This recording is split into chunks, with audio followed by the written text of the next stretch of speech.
Today we're going to show you everything you need to know to lift your Can-Am Maverick R with the AGM Scissor Jack. I'm Bryan with AGM, and this is how you lift it. Where we test real vehicles in real situations to show you the best way to get the job done. Because how you lift it matters.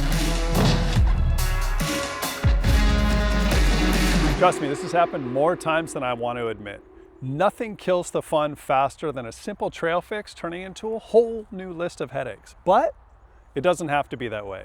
We build jacks that actually help with real trail problems.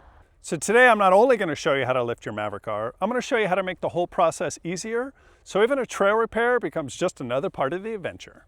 Let's get into it.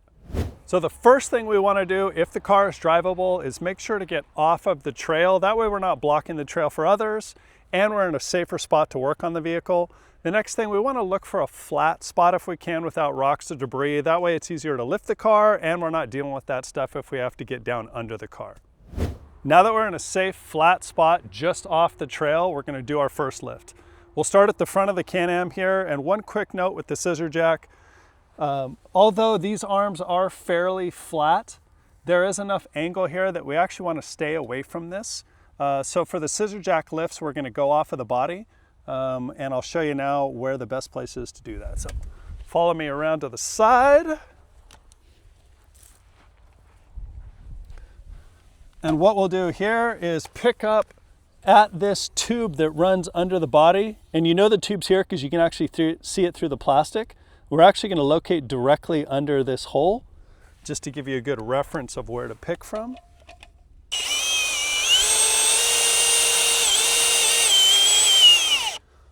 So you can see we've lined the jack up so it's directly under the tube. That way we're not pushing in on the body panel where it's unsupported. I know I'm on the frame, so this is going to be a nice secure point. With it in this position, we're good to go ahead and lift all the way up.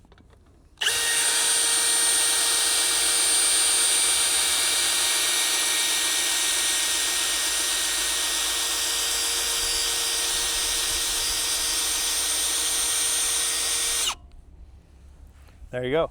Now the front tire is off the ground. You're able to either do your tire change or whatever repair work you need to do up front. For bigger repairs, or if your car's going to be off the ground for a longer period of time, try to find something in the area, whether it's a spare tire, an ice chest, a toolbox, rock sticks, something that you can put under the car to act as a second point of contact in addition to the jack.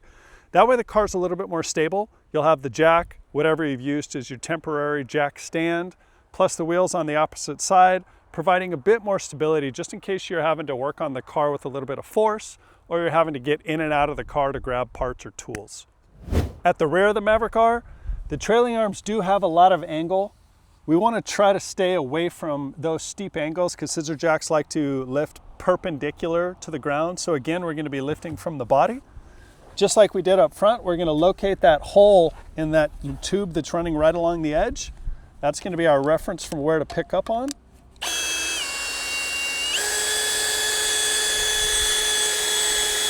We'll adjust the head so it's in line with the tube and lift the rest of the way.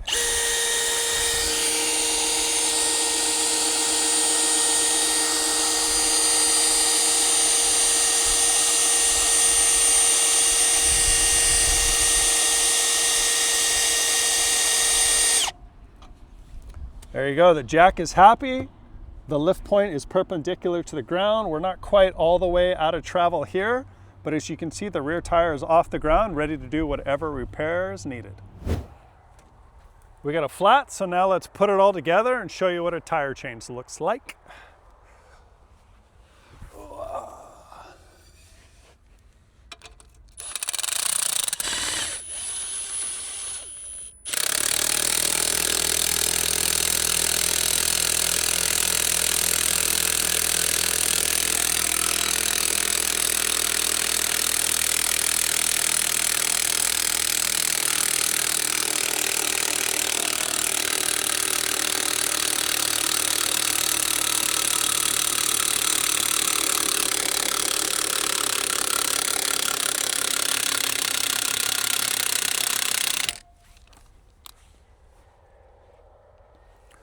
Now, if I didn't have a power tool, the only thing I do different is break all of these lug nuts first, break them loose first before we raise the car.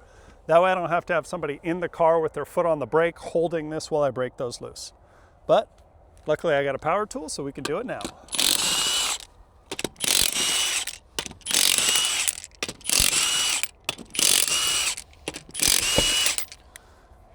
And then you'll notice I caught all the lug nuts. We don't want to let those fall in the dirt. And the reason for that is we don't want to get any sand inside the lug. If we do, not a big deal. Just blow it out, or I should say knock it out and blow it out. That way we make sure no sand is trapped in here. So when this goes back onto the stud, we don't have any sand that's potentially between the threads that could cause galling and damage that stud. Studs are a pain in the butt to replace. So keep your lug nuts clean so you don't have to. All right, let's get a tire, it's got some air.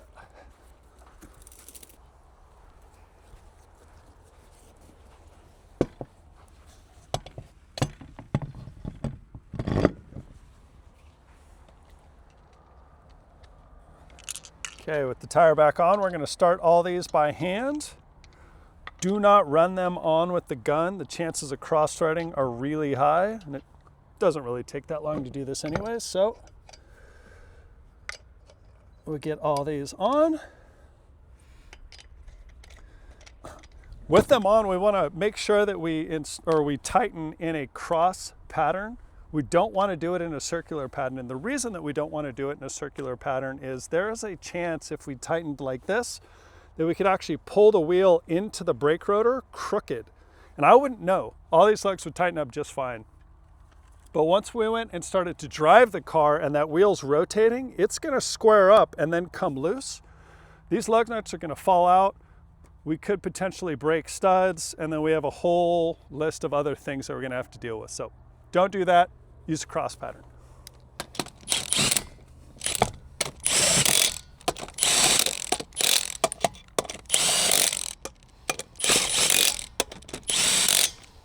Okay, now that we've done that, I do want to go around one more time. That way I make sure all the lugs are tight now that I know I'm sitting flush against the rotor.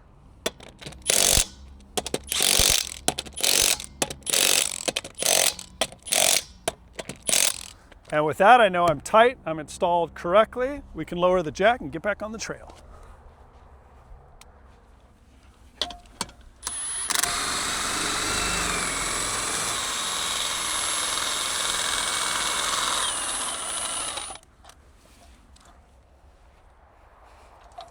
Real quick, we've had a bunch of people ask us about how to mount the Scissor Jack. We got your answer here. Let me show you the Scissor Jack mount. This is a universal mount that works on all tubes from 1 inch up to 2 inch, or you can mount it to a flat panel. The way it works is the jack sits in the mount. To release, we just depress the trigger, undo the hook, and the jack comes out. Now we have it mounted here in kind of the upright position. This is for the guy that's just cruising, not doing a lot of crazy stuff. If you're gonna be in trees or doing really aggressive driving, we actually wanna rotate the mount in so that it's within the roll cage. I'll do that now, and then I'll show you how to install the jack in the mount.